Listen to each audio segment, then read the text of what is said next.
We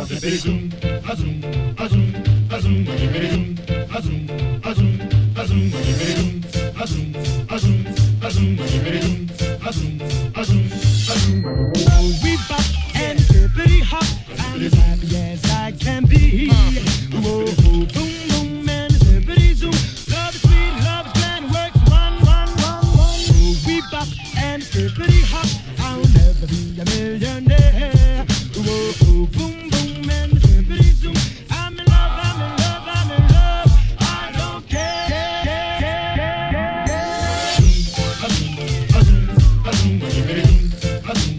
And welcome back guys to another test review, and this time around we're doing something quite familiar, but it's the 2019 Sportster 48. So without further ado, let's kick it and get into the specs.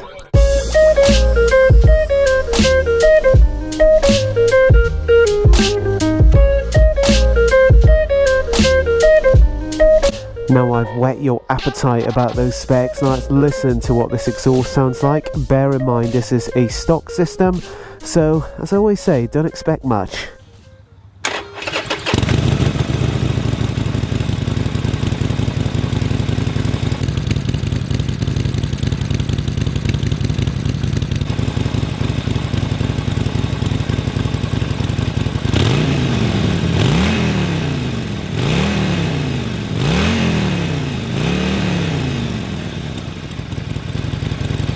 Before I start this review, one of the things that you've got to recognise is that the Sportster first came out in 1957. And yes, apart from the odd aesthetics and the electrics and some other stuff, not much has changed. And I think that's a gold standard for this bike to showcase exactly how popular and how good this bike has been throughout the years. The Sportster's been my staple diet with Harley Davidson. I started off with the Sportster, I then went through to the Dyna, and I'm actually returning back to the Sportster, and currently I've got a 48 being built at the moment called Fat G, which I'm super pumped about. The Sportster is definitely the bike that most people will get hooked on when they start off with Harley Davidson. The reason why I think that is, it's got the right price range, and actually in terms of the looks, it's got that classic look. A quick example of why I think this has got such an attraction to it. I remember specifically being on a Eurotunnel, and one of my buddies had a Sportster 48 customised, and I had my Dyna Lowrider S. The two were standing side by side, and next to them it had a whole line of crotch rocket crew. The bike they were interested with was not my Dyna Lowrider S, it was the Sportster, and that's why I think this bike has got such a fan base. But without further ado, let's get on with this review. So the first thing we need to talk about is ergonomics on this bike. To give you some stats, I'm 5'9" and I currently weigh 69.5 kilogram. As I'm sitting on this bike, the first thing I notice is just how low the seat height is. As I mentioned, I'm 5'9", and easily someone being around 5'6", 5'7" is going to manage this bike easily. As I'm sitting on the bike then, with the seat, it's got a nice lip at the back which will firmly keep my bum in place. And then looking at the foot controls, these are forwards which for me work really well for long distance riding. Then on top then you've got the stock bars, so in terms of my riding position, because the bars, the way they're positioned, my body is slightly forwards. Then in terms of the hand controls, then on the right hand side you have got engine, stop, start, hazards, and then self-cancelling right indicator. Moving over to the left then you've got high beam, headlight, cycle button, horn, super loud. Then you've got the left cancel indicator. As I always mention in my reviews, that the controls for Harley Davidson are really simple, and for beginner riders it's absolutely perfect. Okay, so in terms of the review today guys on the Sportster 48, we're going to take it down to Beachy Head. We're going to look at its manoeuvrability, its speed, all the good stuff that you guys want to know about. So without further ado, let's get on with it.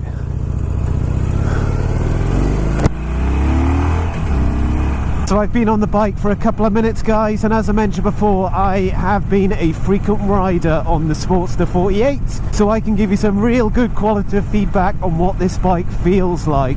So let's talk about the comfort of this bike. That's one of the big things you need to understand. With the Sportster itself, it's very much a hard ride, as you could probably hear from my voice as I'm going over some bumps.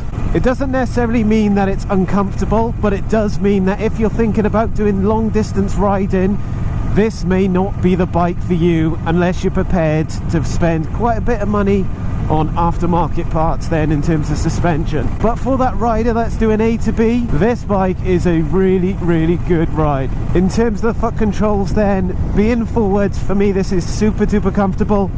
Really like it. And in terms of the handlebars, the way they're positioned, for me it's a little bit too low. I prefer to have a higher bar, which means I'm not leant over too much and putting pressure on my lower back. So that's perhaps something you guys need to look at, try out and see what fits for you. But for me personally, this would be changed. The seat is a massive improvement. For me it's a lot comfier than the previous years, and actually with the lip at the back it just plants you in the seat far firmer. The first part of the test then is going round the roundabout, so let's see what this bike feels like. Being a low bike, it should be easy to manage, which, well, I know it is. I'm moving around the roundabout, had a bit of peg scrapage then, but it's a really good bike for this type of stuff. This is why I love the Sportster, because of its manoeuvrability factor. It's a good bike to have a lot of fun on. Coming out of this roundabout, let's just open the Evolution engine out. Here we go. So at this moment in time, Harley Davidson have brought out 2 new engines since the Evolution, and clearly those engines are far superior. But sometimes you've got to ask yourself the question, if something's not broken, then why would you fix it? For me, the Evolution engine is a really good engine. It's reliable and it gives that good vibration as well. Not too much, but enough that you know that you're on a Harley Davidson, which for me is important. So now we're coming into the next part of the test, which is the rolling roundabout test. Again, manoeuvrability, hard right, hard left. It's just easy. This is the beauty of a Sportster. It's very, very easy to manage and maneuver about. Again, another test of the roundabout. Left, bit of scrapage there, then right. Nicely done. Next part of the test is the vibration through the handlebars and the foot pegs. On a national speed limit, 60 miles an hour, what does this bike feel like? So in terms of the feedback coming through the bike with the vibration from that Evolution engine, I can definitely feel quite a bit of a vibration coming through the foot pegs and quite a little bit coming through the handlebars as well. So after a long period of time, that may start to have an effect on the rider then. But I would say to you guys from experience, I've done, I'd say just under 300 miles on a Sportster in one day, and for me that was absolutely fine. One of the things that I mentioned at the start of the vlog is that you can really throw a Sportster about, and going through twisties, this is where the fun begins. So as I'm coming into this small twisty, into the left and right,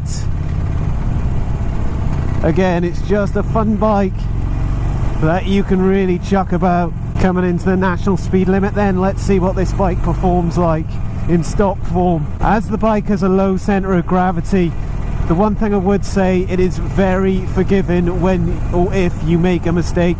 I have actually had some pretty gnarly experiences on a Sportster, and one of those was with the back end completely coming out, and even with my noob experience I was able to manage it back and keep it upright. But through here it's just so much fun. Then coming into a left, dropping it down, bit of brake, sun glare in the eyes. Oh, can't see. Now I can see. Just opening it up. In stock form, just to go through the power, yes, you know, it's not spectacular, but it's got that torque line where it's got loads of low grunts so you can power out, which is good. Coming into another 60, but I just want to do a rolling start, so down to 10 miles an hour. Let's open it up. Up to 60, there you go. So at the low range it's got so much grunt. I really like this 1200. It's got the right engine for me, if I'm honest, for the type of riding that I do. And then coming out into this beautiful scenery, open road, boom. One of the other things I absolutely love about the Sportster is just how good looking this thing is. Considering the Sportster first came out in 1957, not much has changed, a little bit of aesthetics, electrics, etc., but it's an absolute timeless bit of kit. And I personally think just with the old couple of modifications that suits you, you can make this a cracking Harley Davidson. As we're coming towards Beachy Head, we're now coming into the real twisty section of the ride. so we can really push this bike. And coming into a medium right, bit of back brake, going low. The bike is handling these roads pretty well. Again, the one thing that I would say is just the suspension factor on it is a bit of a challenge. It is very, very tough, and we're going to see exactly how much of a challenge the suspension is when it goes down this road, which is where I test most of the suspension. And considering the suspension is not great, as you can hear from my voice, it's very jiggery, I can definitely feel that the tyre is maintaining traction with the road, it's not bouncing about. As I mentioned, this bike is never going to be a rocket, but in terms of going from point A to point B and looking cool at the same time, it's got bags and bags of that stuff. Coming into a long right, dropping it down, applying the throttle, open it up, lovely, then dropping down again, going into a left, admiring those choppy seas, and then open it up, lovely. Coming into the final part of the test, guys, we have got the Trike Twisties, so it's a hard left and hard right. Let's see how the bike performs. Coming into it, oh, bit of back brake here, dropping down the gear, and again, just because of the low center of gravity and its lean angle, I can really squeeze the bike a little bit more, scraping the pegs, and again, and out. Woo! Okay, so let's break this down. What did I like? Well, firstly, I love the looks of the Sportster. I think it's a wicked looking bike, and it's definitely one out of the Harley Davidson range that people are attracted to. I think the other thing as well is that the sheer diversity of this bike, of what you can do to it, has always been very appealing to most of the Harley riders, even for the guys that would ride baggers and other sort of touring bikes. If they have a second bike, it's usually a Sportster. In terms of the ergonomics, I like the way the bike's positioned. The foot forward controls are really, really good. There needs to be a lot of customization with certain aspects, but the handlebars on the stock bike are okay. They're just okay only, but most people getting on this bike would change it. The other aspect of the bike that I really like is the thick front forks, so they're 49mm, and I also like the mag wheels on the bike. I think, again, it complements the look of the Harley. The clutch as well is very easy to operate. It's got a 5-speed gearbox, so again, it's all really, really simple, and these are the things that I really, really like about the bike. Things that I would change. Now, there is a list, but again, that's the beauty of Harley Davidson.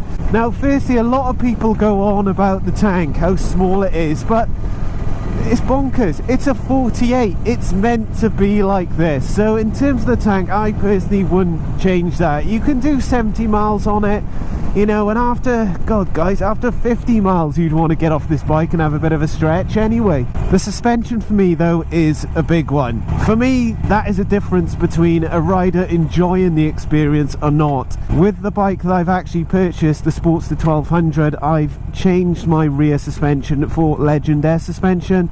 Clearly that is a very premium suspension, very expensive, but you can easily pay a fair few £100 and get an aftermarket suspension which will do the job for you effectively. Other things that you'll probably change is the bars, and of course then we go straight to the stage 1. This for me, guys, is probably one of the first things 99% of people buying a Sportster will do. You've got such a big selection. People always make jokes about short shots. That may be a bike that you go for, but give yourself time to have a look around at aftermarket pipes. There's plenty out there. Just remember, if you're looking for performance on the Sportster, then a 2-in-1 is what you need to aim for. So that's it, guys. That is my review on the Sportster 48. Hope you enjoyed it. It was probably a bit quick, but as you guys know, I absolutely love this bike. I'm now going to wrap this vlog up, guys, but as always, stay safe until the next vlog. Take care, Motonewbrider.